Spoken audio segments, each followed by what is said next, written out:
Leila de Lima, a beacon of defiance, from human rights warrior to political prisoner and beyond. Introduction. A voice that refuses to be silenced. Leila de Lima stands as one of the most controversial and courageous figures in contemporary Philippine politics. Known for her unwavering stand against impunity and her unrelenting pursuit of justice, de Lima's name resonates far beyond the courtroom and Senate floor. A lawyer, former Justice Secretary, human rights advocate, and senator, she has often been called both a political martyr and a thorn in the side of the powerful. Her story is one of integrity, sacrifice, resilience, and the cost of speaking truth to power. Early life and education. Roots of an advocate. Born on August 27, 1959, in Iriga City, Cameron Sur, Leila Norma Eulalia Josefa Magistrado de Lima came from a family steeped in public service. Her father, Vicente de Lima, was a member of the Commission on Elections, which shaped her early exposure to civic duty and integrity in public service. De Lima graduated valedictorian in high school and went on to earn her Bachelor of Arts in History at De La Salle University, before taking up law at the San Beda College of Law, where she became a top student and earned her law degree in 1985. She passed the bar in 1986 and quickly established herself in the legal profession. Career trajectory. From legal luminary to national figure. Early legal career. Before stepping into the national spotlight, de Lima practiced law in the private sector. She worked with prominent law firms and eventually became the legal counsel to several high-profile clients. Her intelligence and eloquence caught the attention of government officials, earning her appointments to public legal positions. Chairperson of the Commission on Human Rights, 2008 to 2010. De Lima's big break into public service came in 2008, when then-President Gloria Macapagal Arroyo appointed her as chairperson of the Commission on Human Rights (CHR). It was here that de Lima began making waves, fearlessly investigating the Davao death squad and other extrajudicial killings allegedly linked to powerful individuals. Secretary of Justice, 2010 to 2015. Under President Benigno Noynoy Aquino III, de Lima was appointed as Secretary of the Department of Justice, DOJ. She focused on anti-corruption campaigns, prosecution of high-profile criminals, and reforms within the justice system. Notably, she led investigations against influential personalities, which drew both praise and criticism. Elected Senator, 2016. In 2016, de Lima ran for Senate and won with over 14 million votes, a testament to her popularity and reputation as a fierce advocate of justice. But her term was quickly overshadowed by a dramatic turn of events. The drug case and imprisonment, a political storm. Just months into her Senate term, de Lima publicly condemned President Rodrigo Duterte's war on drugs, calling out human rights abuses. She initiated a Senate inquiry into the killings, prompting the ire of the administration.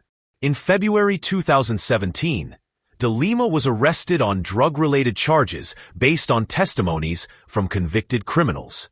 Her detention was widely criticized by international human rights organizations, foreign lawmakers, and local opposition figures who described it as a form of political persecution. For over 6 years, de Lima was detained at the PNP Custodial Center in Camp Crame, despite the flimsiness of the evidence and the retraction of several key witnesses over time. Throughout this period, she continued to craft legislation, issue public statements, and maintain her innocence. Acquittal and DOJ appeal. A judicial whirlwind. In May 2023, Leila de Lima scored a significant legal victory when the court acquitted her of one of the 3 drug charges. This development sparked renewed calls for her full release.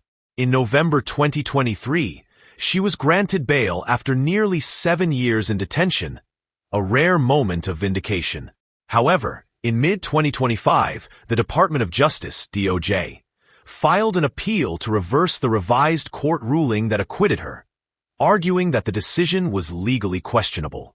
The appeal has since reignited debate over judicial independence in the Philippines and has raised concerns among human rights advocates worldwide. Despite the legal limbo, de Lima remains optimistic and continues to champion reforms and human rights. Lifestyle in detention. Minimalism with purpose. Leila de Lima's lifestyle while imprisoned was defined by austerity and discipline. Unlike typical political figures accustomed to lavish settings, de Lima lived in a 12-square-meter cell, reading books, writing letters, drafting laws, and even composing poetry.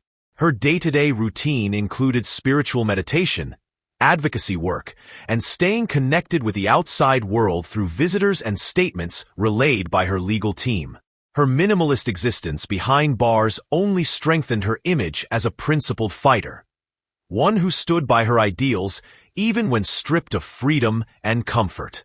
Net worth and finances. From lawyer to public servant. Before her legal troubles, Leila de Lima maintained a modest net worth, reflective of a public servant rather than a business mogul. According to official statements of assets, liabilities, and net worth, SALN, her declared net worth hovered around 7 million to 9 million Philippine peso, USD 125,000 to 160,000, primarily comprising her Quezon City home, a modest car, and legal investments. The legal battle she faced took a toll on her finances. With mounting legal fees and no steady source of income during her detention, much of her personal resources were depleted. However, she received support from friends, family, and human rights organizations committed to her cause. Real estate and assets. Modest holdings. Leila de Lima owns a residential property in Quezon City, a middle-class neighborhood where many government employees and professionals reside. The house, described as simple and functional, served as her home base before her arrest. She also held a small parcel of land in her hometown in Baikal, inherited from her family. These properties underline her modest means and contrast starkly with the lifestyle of many other high-ranking officials in the Philippines. Cars. Utility over luxury. As a public official, de Lima was never known for owning luxury vehicles. Her most notable car was a Toyota Innova, commonly used among government officials for its reliability and practicality. There are no records of her purchasing expensive or high-end automobiles, reinforcing her image as a no-frills public servant. Personal life and relationships. Leila de Lima is single and has one son, Israel, whom she raised as a single mother. Despite her busy career and the pressures of politics, she has maintained a close relationship with her family, particularly her son and siblings.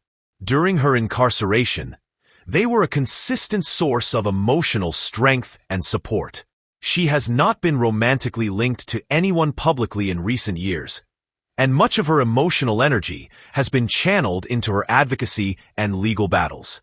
Her devotion to public service has always seemed to outweigh personal pursuits. Legacy. A symbol of resistance and integrity. Leila de Lima's legacy is deeply intertwined with human rights, justice, and political accountability. Her decision to stand up to one of the most powerful leaders in the country, despite the personal cost, has earned her recognition as a political prisoner by groups like Amnesty International and Human Rights Watch. Even while in detention, she was nominated multiple times for international awards, including the UNESCO/Guillermo Cano World Press Freedom Prize and the Martin N. Alls Award for Human Rights Defenders. Her story is now being used in academic settings, documentaries, and human rights conferences as a case study in authoritarian backlash and legal persecution. International support and recognition. Numerous global entities, including the European Union, United Nations officials, and U.S. lawmakers, have repeatedly called for her release and condemned what they view as state-sanctioned legal harassment. Her name has even appeared in Senate resolutions in the U.S., with senators advocating for sanctions against those involved in her detention. This outpouring of support has only strengthened her global stature as a defender of justice. The road ahead: redemption or continued struggle. As of mid-2025, Leila de Lima continues to battle for full exoneration. The DOJ's appeal casts a shadow over her recent acquittal, but it has also galvanized her supporters to speak louder and push harder for judicial reform. There are whispers of a possible political comeback, either through a return to the Senate or through advocacy work with global organizations. De Lima has expressed interest in continuing to serve, not for power, but for principle. Her resilience has transformed her from a lawyer into a living symbol, one that represents hope in a justice system often accused of being compromised. Conclusion: the woman who dared. Leila de Lima is not just a name on a list of former officials. She is a living testament to the cost of courage in a polarized society. Her journey from top government posts to a prison cell, and now back into the limelight, is a story of resilience, integrity, and unbroken spirit. Whether one views her as a political victim or a polarizing figure, there's no denying the weight of her legacy. In a country where silence is often rewarded, Leila de Lima chose to speak. And for that, she remains a global icon of resistance, justice, and unyielding faith in democracy. Thanks for watching this deep dive into the life of Leila de Lima, a fearless woman who stood firm against power, suffered for truth, and now symbolizes hope for justice in the Philippines. If you were inspired by her journey, don't forget to like, subscribe, and hit the notification bell so you never miss out on stories about the world's most resilient and iconic personalities. This is Global Icons Insider, where legacies live on.